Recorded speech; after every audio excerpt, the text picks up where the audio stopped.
and you are going to see more now in the presentation.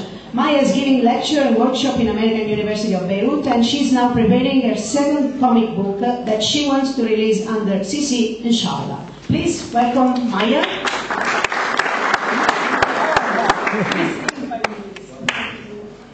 Thank you, Donna, for this intro. So I'm going to present to you my blog that is called Amalgam, in which I add comics that I draw that tell stories that happen with me during the day living in Lebanon.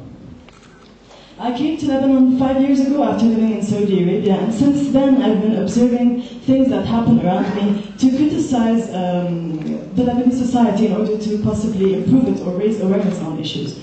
So I'll start by sharing with you things that I have observed happening in Lebanon that I find weird or that bother me, for example. The Lebanese highway, I see a lot of roadkill on the side of the street, and it's something that kind of bothers me. So I drew it in order to share it and to raise awareness about it. Another thing is, I don't understand how a human can cross a 6-lane highway. I don't know if it happens in Jordan, but sometimes people cross highways without thinking of the possible consequences of such an act, when there are actually pedestrian bridges.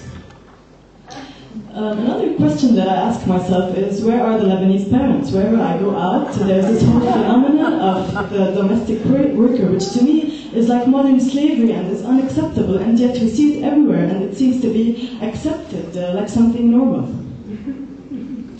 Also, the use of women in advertising as a sex object rather than as something to stimulate intellect or cultural things is something that appalls me. And we see huge billboards of belly dancers and half-nude women everywhere on the streets. And also, I find that it's not really something interesting to use in advertising. If you've been to Lebanese beaches, you've also noticed how they're divided according to social classes. So depending how much you have on your bank account, you go to X beach or Y beach, and some of them are for the minimum wage. And also this is something that I find unacceptable because the beach is supposed to be open to everyone.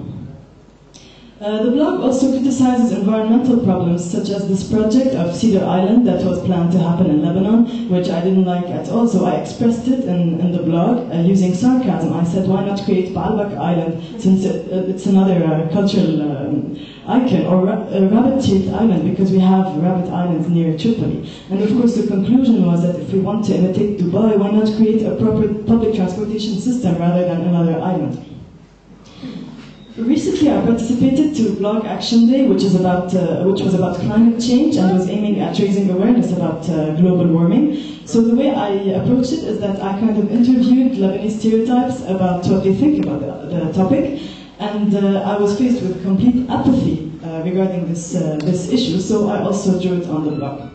Now, over the past 5 years, I've been noticing those things, and as a graphic designer, I felt the need to share them with the whole world, with people around me. So this is how I decided that I have to do something about this. I can use visual communication. I have the ability to draw, so why not draw those things and share them with the world?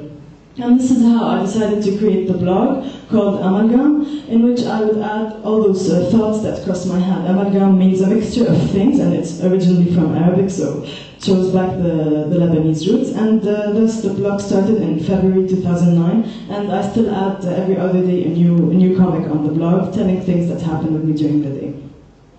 I use social media a lot to share because I think we're lucky at this era that we can actually get live feedback on our work, and we can share it with a lot of people through Facebook and through Twitter. So I'm very active on Facebook and Twitter, and I love to get feedback on my work. And this is how the blog started spreading, and it actually it was featured in many media on the local and on the international level.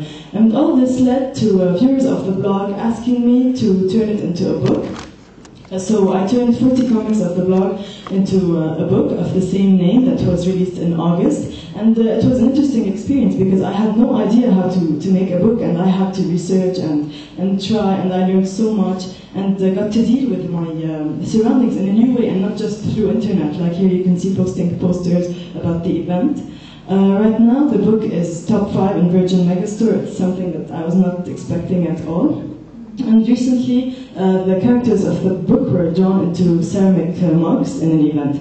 Now, all this led to the work being spread, and people would just take the illustrations and send them as forward emails without mentioning the source. So it was really appalling for me because it was important that the source would be mentioned, and my friends would come and tell me, we got an email with your comics, but it doesn't say the source. And this is how I knew actually about CC, and I was very happy to know about this because before I had just written a statement that you're not allowed to take comics, but it didn't have any value until I knew about CC. So I licensed the blog under CC, and it helped me a lot spread the work because now I get people sending me photos telling me, we saw your comics printed and hung in a center or something like that, with the source mentioned. So in this sense, because I want to share with a maximum of people, CC has helped me a lot on this level, and actually it has helped me it has helped the comics take a real life approach, because I was approached to design a poster for No Smoking Night that happened in Jamaica in Beirut.